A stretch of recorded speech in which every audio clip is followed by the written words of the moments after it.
Hello दोस्तों, आज की हमारी कहानी की लेखिका हैं कनार शर्मा। अरे वाह चंचल, आज तुम्हारा मायके आना कैसे हुआ? तुम तो आजकल बड़ी व्यस्त रहती होगी। भाभी बता रही थी तुमने अपना ब्यूटी पार्लर खोला है। भाई बड़ी हिम्मत चाहिए जो अपने ससुराल में अपना दबदबा बना सके। उसके पड़ोस में रहने वाली बचपन की सहेली मेघा ने हंसकर कहा तो चंचल चेहरे पर मुस्कान के भाव लाते हुए बोली, ऐसा सब देखने में लगता है मगर सच्चाई तो 100 तालों में बंद होती है। अरे क्या हुआ, कोई परेशानी है मुझे बता। नहीं यार, आज नहीं, आज थोड़ा जल्दी में हूँ। अरे दोस्त, तो जल्दी तो जिंदगी भर ही रहेगी। थोड़ा रुककर मुझे भी तो बता कैसा चल रहा है तेरा धंधा पानी। मेघा चंचल की बचपन की सहेली है। चंचल के पापा ने अच्छा रिश्ता देखकर उसकी शादी कर दी। वहीं मेघा पोस्ट ग्रेजुएशन कर रही है, साथ में संविदा शिक्षक की तैयारी भी। चंचल का भी बड़ा मन था आगे पढ़ने का, लेकिन पापा ने ग्रेजुएशन के बाद ही हाथ पीले कर दिए। चंचल ने कई तरह के कोर्स कर रखे थे, सिलाई, कढ़ाई, मेहंदी, पेंटिंग, जिसमें ब्यूटी पार्लर का काम उसे सबसे अधिक प्रिय था। ससुराल की रंगीन दुनिया जल्द ही हकीकत के धरातल पर आकर गिर पड़ी। पैसे रूपी वाला खानदान बहुओं को एक एक रुपये के लिए तरसाता था। पति से मांगा पैसा भी भीख नजर आता था। इसीलिए उसने अपने स्वाभिमान को नाकुचल कर अपने हुनर को अपनी पहचान बनाने की सोची, तो सभी उसके विरुद्ध में आकर खड़े हो गए। पति का कहना था, इतना कमाता हूँ फिर भी तुम्हें ये छोटा सा काम करना है। सास बोली, बहू हमारी इज्जत है मोहल्ले में, तुम ये सब काम करोगी तो हमारी तो नाक कट जाएगी। वहीं ननद और जेठानी भी कहाँ पीछे रहने वाली थीं। कितना भी हाई फाई नाम रखो, beauty parlour, beauty salon, makeup studio, बोला तो तुम्हें नाई मालिश वाली ही जाएगा।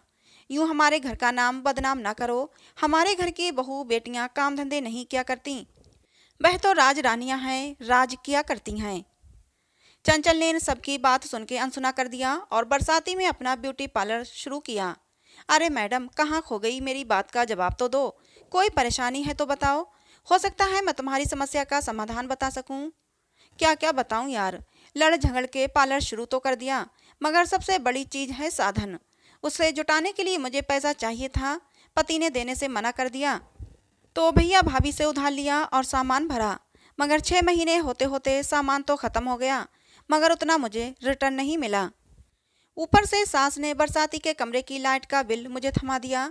12 बजे तक घर का सारा काम करो, फिर जाकर 12 से 6 पार्लर संभालो, फिर लौटकर काम करो, और बीच बीच में कोई मेहमान आ जाए तो चाय नाश्ता करवाओ। कितने ही ग्राहक गुस्सा होकर लौट जाते हैं, और जो आते हैं वो पैसा देकर नहीं जाती या उधारी कर जाते हैं। अरे कैसी पागलों जैसी बातें करती है, तेरी सास जिठानी मदद नहीं करती। और भला पालन में उधारी कौन करता है? काम कराओ पैसा दो, यही नियम होता है। अरे यार, ससुराल के आसपास मेरी तो पहचान है नहीं। सास जेठानी ननद मिलकर अपनी सहेली आस पड़ोस वालों को मेरे पार्लर में पहुंचा देती हैं। सब औरतें काम तो करा लेती हैं पर पूरा पैसा नहीं देती। कई बार मुफ्त में काम करवाती हैं, बोलती हैं एक बार ट्रायल ले रहे हैं, पसंद आएगा तो अगली बार पैसा देंगे। बड़ी ननद की 2 लड़कियां मामी मामी करके महंगे महंगे फेशियल मेकअप करवा लेती हैं। अब उनसे पैसे मांगूं तो कैसे मांगूं? बस घाटे पर घाटा लगा जा रहा है। और जो बाहर के लोग आते हैं वह भी पैसे पूरे देकर नहीं जाते, मांगे पैसे से आधे देकर जाते हैं। कहते हैं काम इतना अच्छा भी नहीं। समझ नहीं आता क्या करूं। इस बार फिर पैसा लेने ही आई हूँ। Face cream, facial kit, waxing kit सब खत्म हो चुकी है, नई तो लेनी पड़ेगी, वरना लोग खाली डिब्बा देकर ही भाग जाते हैं। कहते हैं पहले सामान तो रखो। देख यार, मेरी सलाह तो यही रहेगी, तू अपनी सास और जेठानी को सीधे से बोल, जब घर सबका है तो अपने अपने हिस्से का काम सबको करना पड़ेगा। तेरे आने से पहले क्या भूत प्रेत आत्माएं आकर काम करने आती थीं? वे लोग करते थे ना, फिर तेरे आते ही हाथ पांव ठंडे कैसे पड़ गए?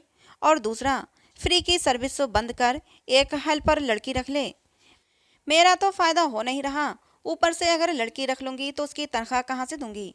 अरे पूरी बात तो सुन, आजकल लड़कियों को ये सब सीखना ही रहता है। बोर्ड लगा दे कि तू प्रशिक्षण भी देती है।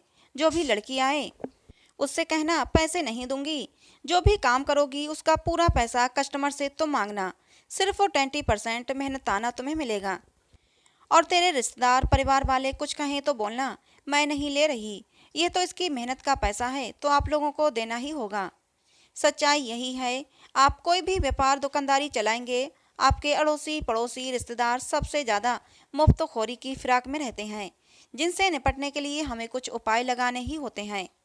बाकी और रेगुलर लोगों से साफ तरीके से बात कर तू थोड़ा आत्मविश्वास से बोलेगी तो सामने वाला तेरा फायदा नहीं उठा पाएगा।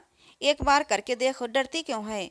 तू कोई चोरी थोड़ी ही कर रही है, मेहनत करके अपने आप को साबित कर रही है, समझी? आगे से यहाँ रोती हुई मत आना, तेरा पहले वाला खिला खिला चेहरा मुझे देखना है, मेघा ने उसे गले लगाते हुए कहा। चंचल ने वही किया जैसा मेघा ने उसे करने को कहा था। बाकी 1 महीने में ही मुफ्तखोर गायब हो चुके थे और मुनाफा साफ दिख रहा था। साथ में हेल्पर होने के कारण उसे थकान भी कम हो रही थी।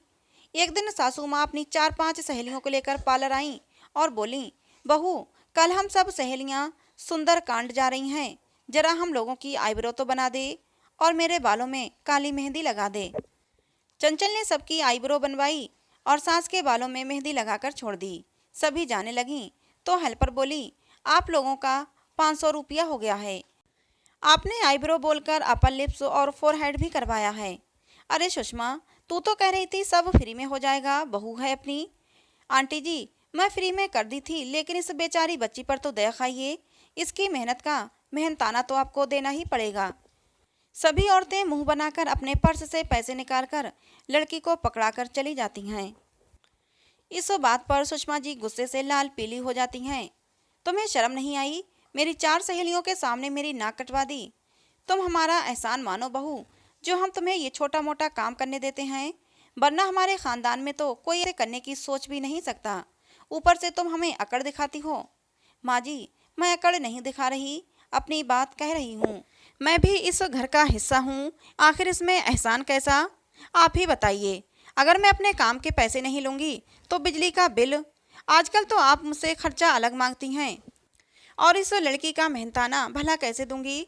अगर मुझे यहाँ समाज सेवा ही करनी है, सबको फ्री की सेवा देनी है, तो फिर मुझसे बिजली का बिल क्यों लिया जाता है? मुझे एक कमरे की एक बत्ती कनेक्शन के लिए पैसे देने होते हैं। ये बात किसी को पता चलेगी तब आपके खानदान की बदनामी नहीं होगी क्या? ऊपर से घर के ज़्यादातर काम मुझसे ही कराए जाते हैं, यहाँ तक कि पार्लर में सामान भरने के लिए पैसा भी मुझे अपने मायके से लाना पड़ता है।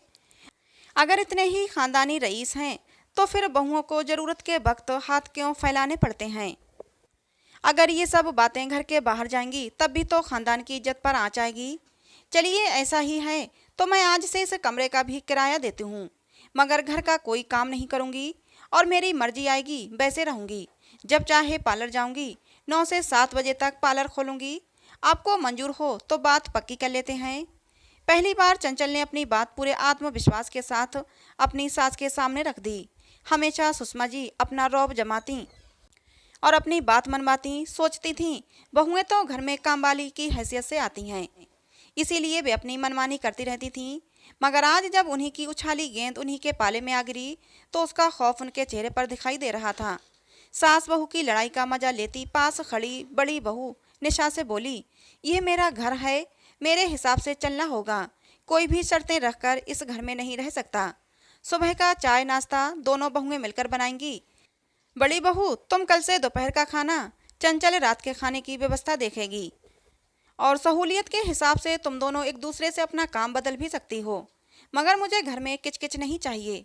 और चंचल बहू, तुमसे बिजली का किराया नहीं लिया जाएगा, और आज के बाद मैं अपनी सहेलियों से भी कह दूंगी, काम कराना है तो पैसे देने पड़ेंगे, क्योंकि वह पूरी मेहनत करती है। हम मुफ्त खोरी नहीं कर सकते, जिसे आना है आए, नहीं आना है ना आए। इसके आगे मुझे किसी के मुंह से एक शब्द भी नहीं सुनना। उंगली दिखाते हुए सुषमा जी बोलीं।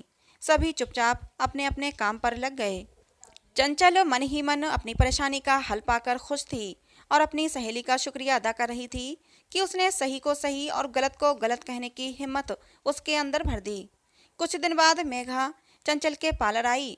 बधाई हो दोस्त, तेरे चेहरे की चमक बता रही है कि तूने अपने आप को साबित कर दिया है और अपनी परेशानियों से निपटने का तरीका भी ढूंढ लिया है। चल अब मेरे भी बढ़िया सा मेकअप कर दे, मुझे लड़के वाले देखने आ रहे हैं। मेकअप पूरा होते ही मेघा बोली, मेरे काम का कितना हुआ? तूने मुझे इतने अच्छे गुरु मंत्र दिए, उसके एवज में मेरी तरफ से तेरा ये मेकअप फ्री। अरे यार, इतना सिखाने पर भी नहीं सीखी दोस्ती रिश्तेदारी सब एक तरफ, धंधा व्यापारी एक तरफ। ये पैसे रख, अगली बार आऊंगी तो अच्छा डिस्काउंट देना।